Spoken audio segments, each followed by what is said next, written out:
अस्सलाम वालेकुम नाज़रीन आऊँ हैं मुर्तज़ा शाम।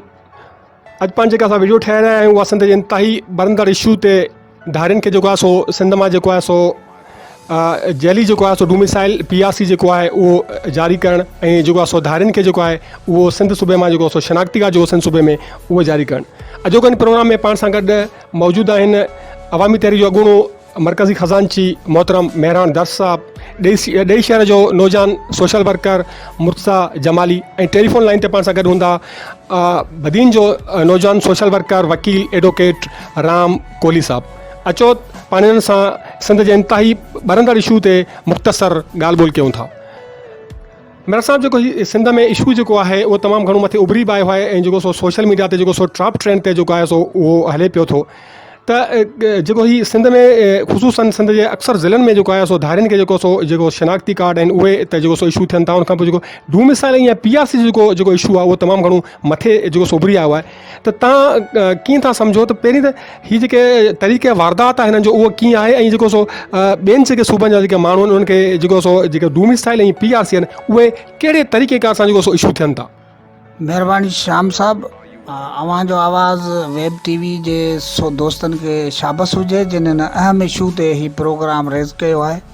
ऐं आऊं सम्झां थो त सोशल मीडिया हिन वक़्तु सिंध जो केस बहितर नमूने सां लड़े पई ऐं उन जी तव्हां बि इब्तिदा कई आहे, बहितर आहे। ऐं जेको तव्हां सुवाल पुछो आहे ही शनाख्ती कार्ड डोमिसाइल PRC जेली जेके इशू थियनि था उहे थियनि कीअं था। और इन जो बुनियादी मसइलो आहे त डोमिसाइल या PRC इहे आहिनि पाकिस्तान जे रिहाइश पज़ीर माण्हूअ खे सर्टिफिकेट थो मिले त हीउ वाक़ई पाकिस्तान जो शहरी आहे, शहरियत जो सर्टिफिकेट आहे। हाणे असां वटि पाकिस्तान सॼे में जेकॾहिं डोमिसाइल PRC हर माण्हूअ खे मिली सघनि था रुॻो पाकिस्तान जो शहरी हैसियत सां, त पोइ उन डोमिसाइल PRC में कुझु अहिड़ा आहिनि खाना जंहिंमें ॿोली आहे, क़ौम आहे, सूबो आहे, ज़िलो आहे, पोइ उहे उन्हनि जो हुजणु ज़रूरी कोन्हे को। जेकॾहिं उहे सभु खाना ऐं उहे सर्टिफिकेट सभु वठिणा आहिनि, उन्हनि जो पूराव करिणो आहे, त पोइ मुंहिंजे ख़्याल में त इहो पाकिस्तान जे रिहाइश पज़ीर माण्हूअ खे सर्टिफिकेट कोन्हे ॾियणो, पर इहो उते जे मक़ामी माण्हूअ खे, उते जो शहरी ऐं उते जो रहवासी उनखे उहो सर्टिफिकेट मिले थो। हाणे असां वटि डोमिसाइल या PRC जेको ठहे थो उन जे लाइ बुनियादी शर्त इहो आहे त जेको PRC डोमिसाइल जो माण्हू सेट वठे थो उहो मुख़्तियारकार जे ऑफिस मां वठण खां पोइ उन ते पहिरीं लिखी ॾींदा आहिनि त पोइ हीअ खणी वञो तपेदार खां तव्हां रिपोर्ट वठी ठाराए अचो। ऐं डोमिसाइल या PRC जे लाइ तपेदार खे उहो कागज़ ॾिबो हो ऐं तपेदार उहो खणी सरज़मीन ते वेंदो हो, उते वञी जांच पड़ताल कंदो हो त माण्हू वाक़ई हिते जो रहाकू आहे। उते जे ॿियनि माण्हुनि खां बयान थींदा हुआ, उहे 2 माण्हू आई विटनेस हूंदा आहिनि जेके शाहिदी ॾींदा आहिनि त हीउ माण्हू वाक़ई सदियुनि खां हिते जो रहाकू आहे ऐं हिते जो रिहाइशी आहे। उनखां पोइ उहो तपेदार सॼी रिपोर्ट ठाहे ॾींदो जेका मुख़्तियारकार वटि ईंदी ऐं उनखां पोइ मुख़्तियारकार लिखी ऐं सर्टिफिकेट अटैच करे कागज़ सभु जेके वेरीफाई करे उनखां पोइ अॻिते वेंदा आहिनि DC वटि ऐं जितां खां डोमिसाइल इशू थींदो आहे। हाणे त जेको डोमिसाइल आहे उहो AC खे इख़्तियार ॾिना अथनि ऐं PRC DC थो इशू करे। ऐं उन ते जीअं दोस्त ॻाल्हि करे विया आहिनि त डोमिसाइल PRC जेको उहो रुश्वत ते ठहनि था ऐं घर वेठे पिया ठही मिलनि। ऐं ॿियो त एजेंट शाही अची वई आहे, उहो घर वेठे एजेंट ठाराए ॾियनि था। उन मंझि जेको माण्हू 5000 या 3000 ॾेई सघे थो उहो आराम सां वठी सघे थो। जेको माण्हू पाण वञी समूरा कागज़ हथु करे ऐं तपेदार जे पुठियां डोड़ी डुकी मुख़्तियारकार जे ऑफिस जा धिका खाई जॾहिं सॼे प्रोसेस मां गुज़री उन जाइ ते पहुचे थो त उते जेको क्लर्क वेठो आहे, जेको कामोरो वेठो आहे, उहो तेसि ताईं ठपो बि नथो हणे, सही बि नथो करे जेसि ताईं उनखे हुन जे डिमांड मुताबिक़ रुश्वत नथी मिले। उन जे करे उहो डोमिसाइल ऐं PRC जेको असुलु जेको रिहाइशी आहे मक़ामी माण्हू सिंध जो रहवासी उनखे तमामु घणियूं पेचीदगियूं अचनि थियूं ऐं उहो नथो उनखे सही मिले। पर ॿाहिरि जो माण्हू जेको हिते रहे पियो उनखे ख़बर आहे ऐं हिते जो रिहाइशी कोन्हे आहे, मूंखे इहो पैसनि खां सवाइ डोमिसाइल या PRC कोन मिली सघंदा, उन जे करे हू मोह घुरी रिश्वत ॾिए थो, जंहिंजे करे उन्हनि खे उहे इशू थियनि था। तंहिं करे मुंहिंजे ख़्याल में त हीउ हिकिड़ो वॾो क़ौमी ॾोह आहे ऐं उन जो मुजरिम हितां जो कामोरो ऐं जेको फ्यूडल क्लास आहे उहो इन जो वॾे में वॾो मुजरिम आहे। फ्यूडल क्लास सिफारिश करे थो ऐं कामोरो जेको सो 500, 1000, 1500 ते उहो क़ौमी ॾोह वेठो करे, जंहिंजे ख़िलाफ़ु मुंहिंजे ख़्याल में त कोर्टुनि खे बि नोटिस वठणु खपे, कानून हरकत में अचणु खपे ऐं अहिड़नि रुश्वतखोर ऑफिसरनि खे जेकॾहिं पंजोड़ पवे त ही सिंध जो इशू आराम सां हल थी सघे थो। मेराट साहब जेके जेको आहिनि डोमिसाइल ऐं PRC जेके मुख़्तलिफ़ ज़िलनि में ॿियनि माण्हुनि खे जेको सिंध जे ज़िलनि में इशू थियनि पिया, त उन जा जेको तव्हां कीअं था महसूसु करियो त उनजा ज़िम्मेवार जेके आहिनि उनजे पुठियां उनजा उहे कहिड़ा हथ आहिनि जेके उहे इशू कनि था? उनजा ज़िम्मेवार लोकली जेके उते भोतार या वॾेरा हुजनि था उहे आहिनि, या ब्यूरोक्रेसी जेका आहे उहा आहे, या सिधो DC जेके आहिनि उहे आहिनि, या जेको सो माज़ी में जेके हुकूमतूं रहियूं आहिनि जॾहिं खां इशू जेको सो इशू थिया आहिनि उहे, या सिंध सरकार या पीपुल्स पार्टी जेको सिधो सो जेके सो उन में मुलवस आहे? तव्हां छा था सम्झो त केरु जेको सो इन जो जेको सो ज़िम्मेवार आहे? अदा ही जेको डोमिसाइल ऐं PRC इन जा ज़िम्मेवार मुंहिंजी पहिरियां ॻाल्हि कई त कामोरो आहे। उन मंझि अहम जेको ज़िम्मेवार आहे उहो हिन वक़्तु त हालत इहा आहे जो ज़िले सिंध जे केतिरनि ज़िलनि ते ॿाहिरि जा DC मुक़ररु थियल आहिनि, उहे प्योर सिंधी ॻाल्हाईंदड़ बि कोन्हे, उहे ॿाहिरि जा मुक़ररु थियल आहिनि। ऐं जेके सिंधी DC आहिनि, सिंधी ॻाल्हाईंदड़ या हिते जो सिंधी मक़ामी सिंध जो आहे DC जेको, उहो बि कंहिं वॾेरे जो पुटु आहे, कंहिं भूतार जो पुटु आहे, या सोट आहे, या मासात आहे, त उन्हनि खे हिन क़ौम सां सरोकार को बि कोन्हे को। हिननि जूं प्रॉपर्टियूं ॿाहिरि आहिनि, हिते सिर्फ़ु रतु चूसण लाइ वेठा आहिनि, हिते के सिंधी क़ौम खे फुरे लुटे हे जनता त पैसो ठाहिजे ऐं ॿाहिरि वञिजे, उते वञी अयाशूं कजनि, उते वञी जाइदादूं ठाहिजनि, हिते हुननि खे रहणो ई कोन्हे को। उन जे करे ई क़ौमी दुश्मन थी पिया आहिनि। हिन जे पुठियां वॾे में वॾो हथु जेको आहे उहो कामोरे जो बि आहे ऐं हितां जे भूतार जो बि आहे, ऐं पीपुल्स पार्टी समेत जेके बि इक़्तदारी धुरियूं आहिनि उहे समूरा वॾेरा जेके इक़्तदार में रहंदा आया आहिनि उहे सभु मुलविस आहिनि। उन्हनि हिन ॾोह में बचियल केरु बि कोन्हे, सभिनी जा हथ कारा आहिनि, हिन ॾोह में उहे सभु शामिल आहिनि। तंहिं करे सिंधी क़ौम खे सुजाॻ थी, जीअं हींअर ई हलियो आहे सोशल मीडिया ते ट्रेंड, ईअं सिंधी माण्हुनि खे, बाशऊर माण्हुनि खे रोडनि ते अचणु खपे ऐं हिननि जो घेरो तंग करणु खपे, त जीअं हिननि वॾेरनि ऐं सरदारनि ऐं भूतारनि खे हया थिए ऐं पंहिंजी क़ौम जी थोरी मालिकी करे।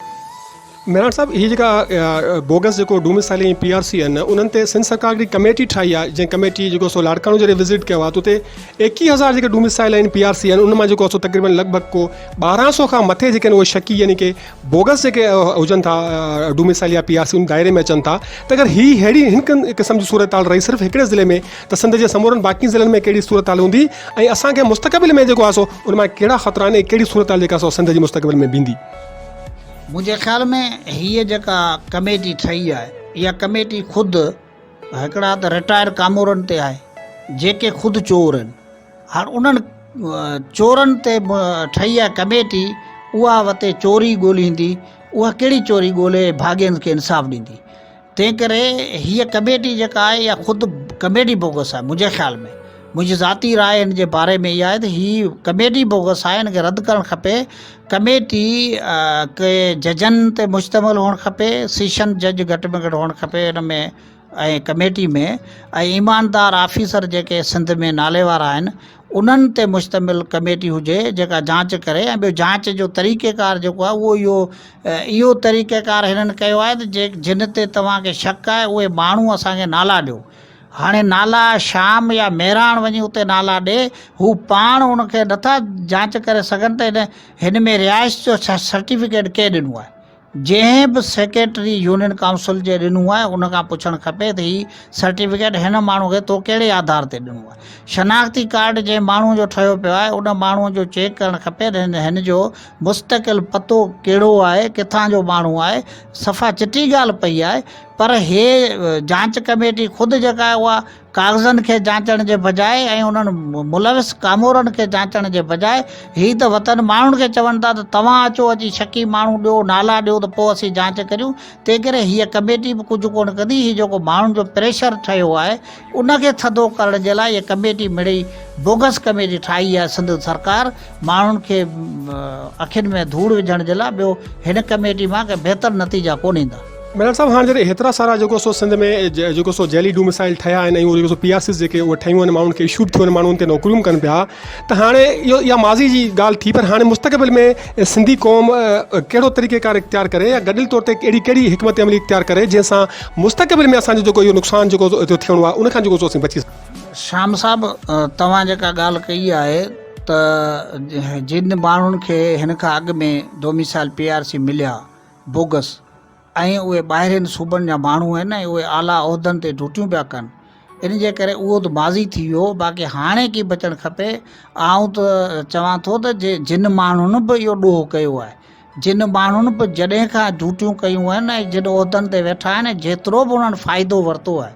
उहो सभु जो सभु वरी वापसि थियणु खपे। उन्हनि माण्हुनि खे वापसि कबो तॾहिं ॿिया माण्हू अखि पटींदा त हीउ बोगस कमु न हलंदो। जेसि ताईं उन्हनि खे नथो कुझु करे सघिजे। हेलो सलाम राम साहब। वालेकुम सलाम। राम साहब तव्हां लायर आहियो वकील आहियो ऐं हीअ जेको इशूज़ हलनि था हाणे जेको सो बोगस जेको सो डोमिसाइल ऐं PRC जा त छा 1973 जो जेको आइन आहे उहो अहिड़ी का गुंजाइश आहे त हिकिड़े सूबे जे माण्हुनि जा जेके आहिनि उहो जेको सो ॿिए सूबे में उनखे जेको सो डोमिसाइल जेके जारी कजनि। आइन जे हवाले सां तव्हांजो क्वेश्चन आहे पाकिस्तान जो आइन 1973 वारे जी ॻाल्हि था करियो। जी जी जी साईं मसइलो इहो आहे त असां वटि जेको कानून ठहियल आहे उहो कानून पंहिंजी जॻह ते पर क़ौमनि जा बि हिकिड़ा राइट आहिनि हक़ आहिनि। पाकिस्तान जो जेको आइन आहे उन आइन में बि थोरी गड़बड़ आहे। मिसाल तौर असां वटि आर्टिकल 15 जेको चए पियो फ्रीडम ऑफ मूवमेंट जेको चवे थो उनमें पाकिस्तान जो को बि शहरी किथे रही सघे थो किथे सेटल थी सघे थो उहो उनखे प्रोटेक्ट करे थो पाकिस्तान जे आइन जो आर्टिकल 15। जी जी आर्टिकल 18 चए थो freedom of trade business of profession business करे और प्रोफेशन हुजे उनजो कंहिं क़िस्म जो उहो आर्टिकल 18 चवे पियो। तंहिं करे हिकिड़ो की असांखे प्रोटेक्शन मिले पई आर्टिकल 18 जे थ्रू त असां किथे बि वञी पंहिंजो कारोबार करे सघूं था बिजनेस करे सघूं था प्रॉपर्टी ख़रीद करे सघूं था प्रॉपर्टी सेल करे सघूं था।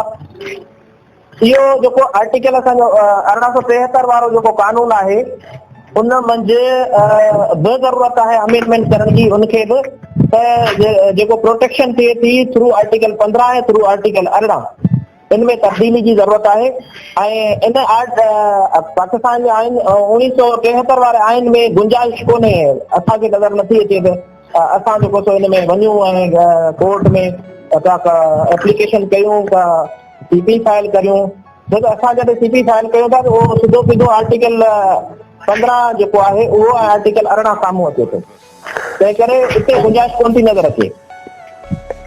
अच्छा राम साहब हाणे ही मसइलो डोमिसाइल त पंहिंजी जॻह ते पर जॾहिं PRC जेको ठहे थी उन जे लाइ इहो ज़रूरी हुजे थो त जंहिं कैंडिडेट PRC ठहे पई त उनजो जेको सो वालिद साहब आहे उनजी जेका रिहाइश आहे उहा ज़िले जी जेका आहे उहो हुजणु ज़रूरी आहे त पोइ इन जेको सो सवाल में त ॿिए जेको सूबो आहे उन मां अची जेको माण्हू आहे सो ॿिए सूबे में वरी ॿिए सूबे जे ज़िले में वञी जेको सो पंहिंजी PRC जेका उहा कीअं थो ठाराए सघे।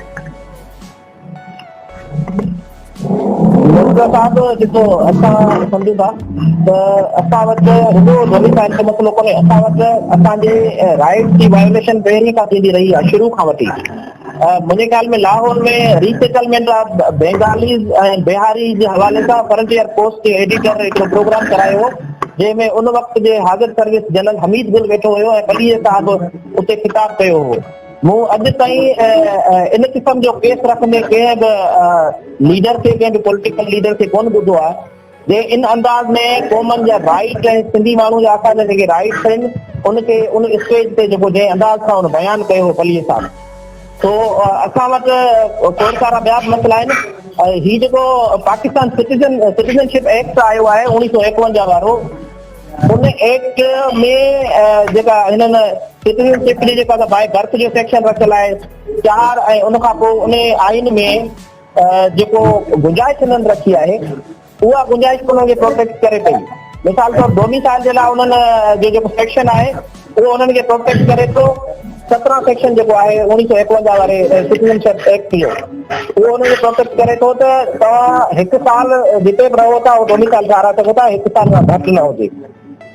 ऐं 4 जेको आहे उहो आहे बर्थ जो उन में सेक्शन आहे, पर डोमिसाइल जेको आहे उहो उन जे लाइ 1 साल आहे। ऐं पीआरसी जो जेको आहे तव्हां जेको क्वेश्चन अहम आहे उन में पीआरसी जे लाइ बि इन क़िस्म जी का वाज़े शइ कोन्हे लिखियल त तव्हां पीआरसी ठाहिण जे लाइ कहिड़ा कहिड़ा शर्त लाज़मी आहिनि। हिकिड़े पासे कॉन्स्टिट्यूशन ऑफ पाकिस्तान प्रोटेक्ट करे थो, ॿिए पासे प्रोटेक्ट करे थो पाकिस्तान सिटीजनशिप एक्ट 1951। हाणे पाकिस्तान सिटीजनशिप एक्ट 1951 जेको आहे उनजो बि सेक्शन 17 जेको आहे सर्टिफिकेट ऑफ डोमिसाइल ऐं उनखे बि तब्दील करण जी ज़रूरत आहे ऐं उनमें पीआरसी जा जेके मामला आहिनि उनखे दुरुस्त करण जी ज़रूरत आहे। छो त पीआरसी असांजो जेको आहे उहो माण्हू ठाराए थो वठे ऐं असांजे जेको स्टूडेंट आहिनि उन्हनि जी सीट जेके वोकेट हूंदियूं आहिनि उहे सीट वींदियूं हलियूं आहिनि। तंहिं करे रुगो पाकिस्तान जे आइन में ज़रूरत तब्दीली जी न आहे, पर जेके पाकिस्तान सिटीजनशिप एक्ट आहे 1951 वारो उनमें तब्दीली जी ज़रूरत आहे, उनमें अमेंडमेंट जी ज़रूरत आहे। जेका असांजी थिंक टैंक आहे, जेको असांजा पॉलिटिकल लीडर आहिनि, जेको लॉ मेकर आहिनि, पॉलिसी मेकर आहिनि, उन्हनि ते इहा ज़िम्मेवारी थिए थी जेका ही गड़बड़ आहे मथे थियल उनखे सेट कजे। ऐं असांजे जेके नौजवान आहिनि या असांजा सिंध जे जेके पॉलिटिकल इलाइक़ा आहिनि जंहिंमें कोटा जो सिस्टम हूंदो आहे जीअं त असांजा ॿार जेके आहिनि त उहो के हाई फाई स्कूलनि में नथा पढ़नि, उन करे मुख़्तलिफ़ कमीशन जे इम्तिहाननि में हू जेके ॿार आहिनि उहे सीट खणी था वठनि। खोड़ सारा अहिड़ा ॿिया बि मसइला आहिनि, तंहिं करे ही सभई जेको गड़बड़ आहे मथां उनखे बहितर करण जी ज़रूरत आहे। अच्छा राम साहब, हाणे जेका सिंध गवर्नमेंट कमेटी ठाही आहे इन मामले ते ऐं उहा जेका छंछाण करे पई, उन छंछाण में अगरि जेके डोमिसाइल या पीआरसी जेके आहिनि उहे जेके फेक साबित थियनि थियूं त पोइ उनजी सुभाणे का कानूनी आइनी हैसियत जेका सा हूंदी? आउं सम्झां थो हाणे फेक साबित थिए थो त घटि में घटि इहो थींदो जो उनजो उहा लम्स में कुझु पोएं 2 साल पहिरीं थियो हो त कुझु जेके मेडिकल जेको फेक डोमिसाइल जे करे फीस थियूं उन्हनि जो उहो कैंसल कई वई हुई। हाणे कैंसिलेशन रुगो उनजो मसइले जो हल कोन्हे, उन्हनि ते केस दाख़िल थियण घुरिजनि। उन्हनि जेके असां हेराफेरी कई आहे रिकॉर्ड जी उन्हनि जा सेक्शन आहिनि, उन तहत उन्हनि ते केस हलणु घुरिजनि, उन में सज़ा आहे उहो थिए कोन थो। मतिलबु जेका इंतिज़ामिया आहे जेको असांजी उहो जेको लॉ आहे ठहियल जेका असां वटि फेक डोमिसाइल ठाहिण ऐं कंहिं क़िस्म जी रिकॉर्ड में हेराफेरी करण जा जेके सेक्शन आहिनि उन ते कार्रवाई नथी थिए। हिकिड़ो इदारो आहे फेक डोमिसाइल ठहिया उहो तव्हांजी सीट कैंसल करे ॾिनो, वधि में बि वधीक घोड़ थियो त बाक़ी इन क़िस्म जी जेके आहिनि लॉ मौजूदु आहिनि एडमिनिस्ट्रेशन में, तव्हांजे डोमिसाइल फेक साबित थियनि था उनखे सज़ा अचणु घुरिजे, केस दाख़िल थियणु घुरिजे, उहो कमु नथो थिए, इंतिज़ामिया नथी करे। छो त जेको पूरो डोमिसाइल ठाराए थो उहो ऑलरेडी पावरफुल माण्हू जो ॿार हूंदो आहे या पावरफुल माण्हू हूंदा आहिनि, उन्हनि जे साम्हूं केरु वञण जी ज़रूरत न कंदो आहे। ठीकु आहे राम साहब, तव्हांजी महिरबानी। ही जेको सिंध में जेको ख़ुसूसन पीआरसी ऐं डोमिसाइल जेके आहिनि उहे जेके धारियुनि माण्हुनि खे जारी थियनि था, ॿियनि सूबनि जे माण्हुनि खे जेको सो जारी थियनि था, त उनजो जेको पुठियां पस मंज़र जेको आहे उहो कहिड़ो आहे ऐं जेको तरीक़ेकार तरीक़े वारदात जेको आहे उहो कीअं आहे, उन ब्यूरोक्रेसी जेका उहा साईं सॼी मुलवस हुजे थी या जेको सो लोकली जेके एजेंट जेके आहिनि उहे मुलवस हुजनि था, कहिड़ियूं कहिड़ियूं कुवतूं या धुरियूं आहिनि? महिरबानी मुताशाम, सभ खां पहिरीं जेके बोगस डोमिसाइल ठहनि था उहो जेको तरीक़ेकार आहे उन सॼे तरीक़ेकार खे उणांगे करे हिकु क़दम अॻिते वञी जेको सो ठाहिनि था। उनजे लाइ सभ खां पहिरीं जेको तरीक़ेकार हूंदो आहे त माण्हू सभ खां पहिरीं फार्म भराईंदो आहे, तपेदार जी रपोर्ट हूंदी आहे, मुख़्तियारकार हूंदो आहे, एसी हूंदो आहे, तंहिंखां पोइ सॼी वेरिफिकेशन थींदी आहे, मुख़्तलिफ़ सर्टिफिकेट्स जेके उनमें घुरियल आहिनि उन सभिनी जी पीसी पूरी ठहंदी आहे। उनमें जेके टिकट लॻंदा आहिनि, जेके पैसनि जा लॻंदा आहिनि, उहे सॼी की पीसी ठाहे पोइ ऑफिस ताईं वेंदा आहिनि, उन खां पोइ उहे जमा थींदा आहिनि, संसार में पहुचंदा आहिनि। पर हिन वक़्तु जेके डोमिसाइल ठहनि पिया, जेके पीआरसी ठहनि पिया, उनजो तरीक़ेकार ई चेंज आहे। उहो मुख़्तलिफ़ तरीक़नि सां ठहियो वञनि था। सिफारिश कल्चर के ऑफिसर जो के क्लार्क जो वास्तेदार आहे उहो सिफारिश ठाहे थो, ऐं जेकॾहिं को सिफारिश खां पोइ पैसो हले थो, फ़क़ति पैसे जो तरीक़ेकार इहो तव्हां 5000 रुपया विझी करियो, असांजे अकाउंट में मोकिलियो, तव्हांजा फ़ोटो जेके व्हाट्सएप करियो, तव्हांजी बायोडेटा व्हाट्सएप करियो, असांखे मैसेज करियो, तव्हांजो डोमिसाइल पीआरसी तव्हांजो ठही वियो, शाम जो या सुबुह जो अचो था खणी वञो। इहो तरीक़ेकार आहे हिन वक़्तु। बाक़ी जेको असां जेके माण्हू आहियूं, जेके सिंधी माण्हू आहिनि, उन्हनि खे फ़क़ति ऑफिसुनि जो चकर लॻाए थोरा ख़तमु करे ॾींदा, थकायो था विझनि। पोइ जेकॾहिं को नौजवान डोमिसाइल ठाराए थो, PRC ठाराए थो, ॿियो नौजवान जेको धिका कयो वेठो आहे उहो हुनखे ॿुधाए थो तरीक़ेकार तमामु सख़्तु आहे, तमामु ॾुखियो आहे, हिन मां त कढी छॾ। ऐं जेके धाड़िया आहिनि, जेके ॿियनि सूबनि जा आहिनि, उन्हनि जे लाइ हिकु आसान तरीक़ो ठाहियो वियो आहे सिफ़ारिश ते, पैसनि ते, ऐं हू जेके अञा माइट आहिनि, जेके लाॻापियल आहिनि, उहे उन तरीक़े सां ठाराइनि था। मुर्तज़ा साहब, ये जेके सिंध में धारियुनि खे डोमिसाइल जेको आहे ॿियनि सूबनि जे माण्हुनि खे जेके डोमिसाइल जारी थियनि था या PRCs जेके उहे ठहिनि थियूं, त मुस्तक़बिल में जेको आहे असां जेको हाणे जेको नुक़सानु थियणो हो, पर जेको मुस्तक़बिल में असांजो जेको नुक़सानु थियणो आहे उन खां असां कीअं था बची सघूं? असां कहिड़ी हिकमत अमली हुजे सिंधी माण्हुनि जी? सभ खां पहिरीं सिंधी जेके माण्हू आहिनि उन्हनि जे लाइ वधि में तरीक़ेकार इहो हुजणु खपे त वधीक तइलीम हासिलु कनि, सम्झ कनि, ऐं जेके बि डोमिसाइल ठहियल आहिनि उन्हनि डोमिसाइलनि जो जेको तरीक़ेकार आहे उन वापसी उन तरीक़ेकार ते अचिजे, सिफ़ारिशी कल्चर ख़तमु कजे, पैसनि वारो तरीक़ेकार ख़तमु कजे, जेको वे में अचे थो उनखे ठाराइजे। ऐं उन में जेको सिंधी जेके ख़ासि करे ऑफिसर जेके वेठल आहिनि, क्लार्क जेके वेठल आहिनि, जेके सिंधी जेके AC वेठल आहिनि, सिंधी जेके DC वेठल आहिनि, उन्हनि खे इहो तरीक़ेकार अपनाइणु खपे। हू 500 खे 1000 खे न ॾिसनि, असां सिंधी जे मुस्तक़बिल खे ॾिसनि, असां सिंधी जे नौजवान खे ॾिसनि। तव्हां ॾिसो त हिन खां अॻु में जेके सिंधी माण्हू जेके नौकिरियुनि जे लाइ धिका खाई दर वञी धिका खाई वेही रहिया, उनजी कोटा ते उणी ग्रेड खां मथे जेके ऑफिसर आहिनि उहे 40% जेके आहिनि से गैर सिंधी आहिनि। उन खां पोइ जेके ज़िलनि जे वॾनि उहिदनि ते वेठल आहिनि, सिंध सूबे वॾे उहिदनि ते वेठल, उहे सभु गैर सिंधी आहिनि। असांजो नौजवान जेको तइलीम याफ़्ता आहे, जेको यूनिवर्सिटी पढ़ियो थो अचे, जेको डिग्री रखियो थो अचे, उनजे लाइ आख़िरी जेको क़दम हूंदो आहे त असां जेको नाकाम थी विया आहियूं, असां ख़ुदकशी करण में मजबूर थिया आहियूं। हिन खां अॻु में सिंधी माण्हू ख़ुदकशियूं कयूं, तव्हां रोज़ पढ़ंदा त फलाणे नौजवान बेरोज़गारी सबबु ख़ुदकशी करे जॾहिं हर ज़िले मां सिंध जे केतिरनि इलाइक़नि केतिरनि शहरनि मां उहे ख़ुदकशी जा जेके थियनि था, उहे जेके बि अमल थियनि था, उनजी जेके FIR आहिनि, जेके असांजी सिंधी माण्हू बेरोज़गारी सबबु मुआ आहिनि, उहे हिननि ब्यूरोक्रेट हुजणु खपनि, ऑफिसरनि ते लॻाइण जो FIR कटणु खपनि, जेको DC वेठो हुनखे कटणु खपनि। त इहो जेकॾहिं तरीक़ेकार इस्तेमालु हुयो त आईंदे सिंधी माण्हू बेरोज़गार हूंदो, सिंधी माण्हू जेको आहे कुझु करे हूंदो, उनजे लाइ असां सभिनी सिंधी माण्हुनि खे मदद करणु खपे। असां सभिनी सिंधी माण्हुनि खे प्लेटफॉर्म ते गॾिजणु खपे, हिन जे लाइ वधीक जदोजहद करणु खपे, मैदान ते अचणु खपे। ऐं हर जेको आहे ईमानदार जेके ऑफिसर आहिनि उहे वेरिफिकेशन कराइनि, हर ज़िले जे अंदरि जेके बि डोमिसाइल गैर क़ानूनी सिंधी माण्हू खे ॾिना आहिनि, जेके सिंधी माण्हू कोन्हे ॿियनि माण्हुनि खे ॾिना विया आहिनि, उन्हनि जी छांछाण खपे। जेके बि उन ऑफिसर उन उहिदनि ते पुॻा आहिनि, जेके उन किरोड़नि जूं हैसियत पघारूं खयूं, उन सभिनी जूं पघार वापसि कजनि। जिन बि DC जिन बि ऑफिसरनि खे ठाहिनि उन्हनि खे मुअतल कजे, उनखे सज़ा ॾियणु खपे। इहे जेकॾहिं तरीक़ेकार इस्तेमालु थिया जंहिंमें सिंधी माण्हू प्लेटफॉर्म में हलंदा त असां हिकिड़ो बहितर ऐं सुठो क़दम करे हलंदासीं। असांजो जेको हक़ आहे इन जेका आहे असां अॻिते लाइ पहुचूं। नाज़रीन, तव्हां अवामी तहरीक अॻूणे मरकज़ी ख़ज़ानची महिरबान दर्स ॾेई शहर जे नौजवान सोशल वर्कर मुर्सा जमाली ऐं बदीन जे नौजवान सोशल वर्कर ऐं वकील एडवोकेट राम कोहली जूं ॻाल्हियूं ॿुधियूं। उमेद तव्हांखे असांजो हीउ प्रोग्राम पसंदि आयो हूंदो। तव्हां अगरि असांजो चैनल सब्सक्राइब नाहे कयो त जल्द खां जल्द असांजो हीउ चैनल सब्सक्राइब कयो, हिन वीडियो खे वधि खां वधि शेयर कयो, लाइक कयो ऐं हिन वीडियो बाबति कमेंट्स बॉक्स में अची पंहिंजी राय खां आगाह ज़रूरु कजो। कैमरामैन शाहनवाज़ जमाली सां गॾु मुर्सा शाम, अवां जो आवाज़ु ॾेई शेयर।